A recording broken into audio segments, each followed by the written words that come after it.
नमस्कार, आप सभी का एक बार फिर से।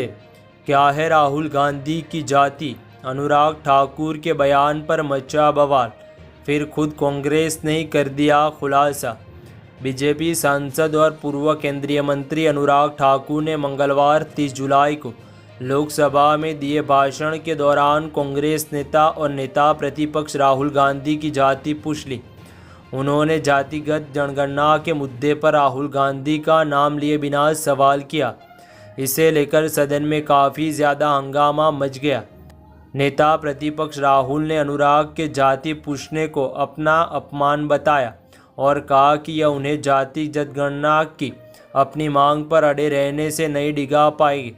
हालांकि इसे पूरे विवाद के बीच अब खुद कांग्रेस की तरफ से बयान सामने आया, जिसमें पार्टी नेताओं ने बताया कि नेता प्रतिपक्ष की जाति क्या है। कांग्रेस नेता पवन खेड़ा ने कहा, जब उन्होंने कहा है कि राहुल गांधी अपनी जाति नहीं जानते हैं तो उनका क्या मतलब है?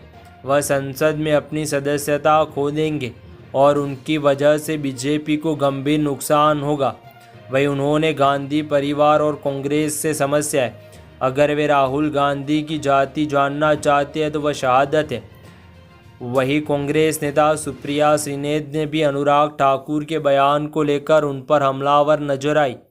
उन्होंने कहा कि अगर अनुराग ठाकुर को राहुल गांधी की जाति जाननी है तो वह खुद जाकर लोगों से पूछ सकते हैं।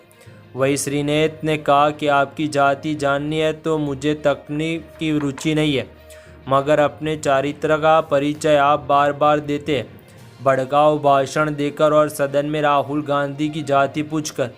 आप ऐसा करते क्योंकि आपकी पार्टी में यही आपकी उपयोगिता है।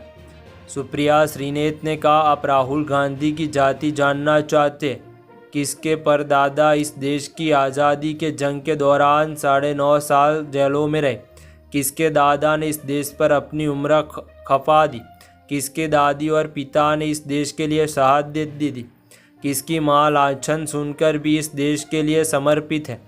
और खुद राहुल गांधी, उनके सामने खड़े रहने की न तो आपकी नैतिक हैसियत है और ना ही हिकत।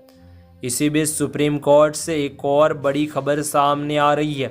सुप्रीम कोर्ट ने वकालत के पेशी की शुरुआत करने वाले को दी बड़ी राहत दी है। वही सुप्रीम कोर्ट ने मंगलवार को फैसला दिया है कि bar council of India BCI और state bar council LLB MLS करने वाले को वकील के रूप में रजिस्टर करने के लिए एनरोलमेंट शुल्क के रूप में हज़ारों रुपये नहीं ले सकते, जिन्होंने कानून के अनुसार 750 रुपया और 150 रुपया से लेना चाहिए।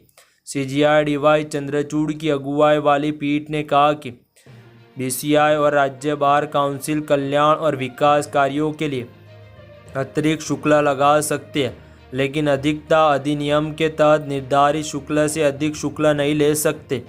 कुछ राज्य बार काउंसिल एक वकील को पंजीकृत करने के लिए 40,000 रुपये तक चार्ज कर रहे थे।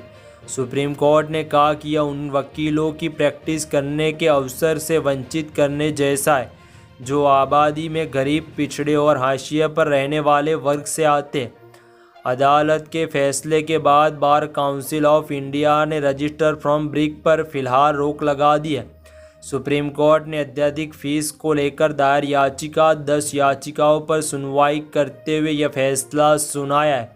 अदालत ने 22 मई को इस मामले में अपना फैसला सुरक्षित रख लिया था। याचिका में आरोप लगाया था कि कई राज्यों में तय फीस ज़्यादा रकम ली जा रही है। CJI ने कहा है कि किसी व्यक्ति की गरिमा में उनकी अपनी क्षमता का पूर्ण विकास करने का अधिकार, अपनी पसंद का पेशा अपनाने और आजीविका कमाने का अधिकार शामिल है।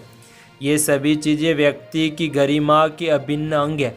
कोर्ट ने कहा कि ऐसे में अधिकतम पंजीकरण शुल्क और अन्य विविध शुल्क वसूलना कानूनी पेशी में प्रवेश में बाधा उत्पन्न करता है। फिलहाल इस वीडियो में इतना ही। मिलते हैं एक ऐसे नए वीडियो के साथ, तब तक के लिए बने रहिए न्यूज़ एक्सिस के साथ।